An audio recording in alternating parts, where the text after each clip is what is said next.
शेतकरी बंधूंनो नमस्कार. आज आपण मौजेभाट शिरपोरा येथील सूर्यकांत खापे यांच्या शेतावर आलेलो आहोत.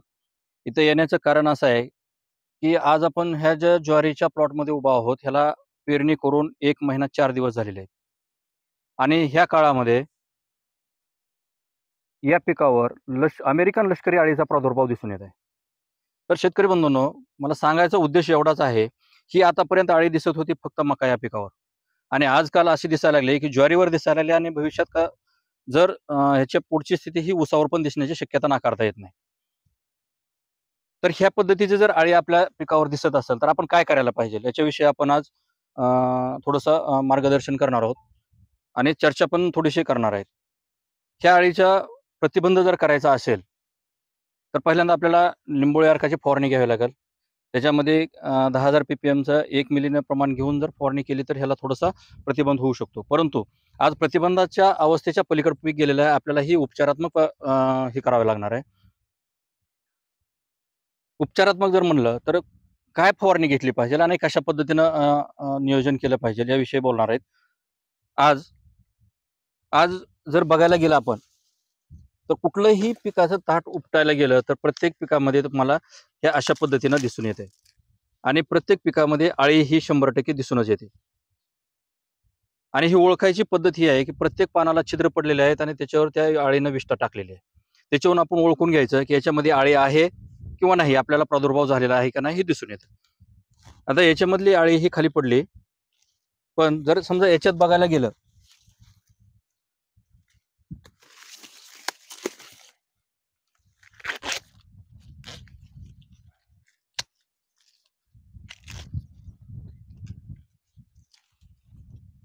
तरी नवीन आलेले पानं आणि हे नवीन अळीची अवस्था आपल्याला दिसून येत आहे.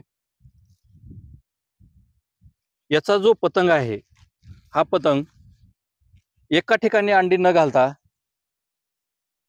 एकाच ठिकाणी अंडी घालून ती अळी ही प्रत्येक अशा वाऱ्याच्या ह्यानं वेगवेगळ्या पिकावर जात असते. प्रत्येक झाडावर एक अळी ह्या पद्धतीनं जात असते. ह्याचं जर नियंत्रण करायचं असेल तर प्रथम आझाडिरेक्टिन म्हणजेच निंबोळी अर्क प्लस त्याच्यामध्ये इमामेक्टिन बेन्झोएट असेल, फ्लोबेंडामाइड असेल, त्याचबरोबर कोराजन असेल, क्लोरॅन्टेनिपोल आणि जर समजा आपल्याला ह्याच्यापैकी जर कुठलंच नाही भेटलं तर गॅसजन्य जसं की नोवान असेल, त्याला DDVP म्हणतो आपण, त्याचसोबतच क्लोरोपायरिफॉस जरी असेल, फक्त पोंग्यात फवारणी करत असताना पोंग्यात गेलेलं पाहिजे आणि जोपर्यंत पोंग्यात औषध जात नाही तोपर्यंत अळीचं नियंत्रण होत नाही. तर सर्व शेतकरी बंधूंना विनंती अशी आहे की ह्या अळीचा प्रादुर्भाव हा मोठ्या प्रमाणात होतो आणि जर या अळीनं पूर्णपणे शेंडा खाल्ला तर कणीस लागण्याची शक्यता कमी वाटून जाते.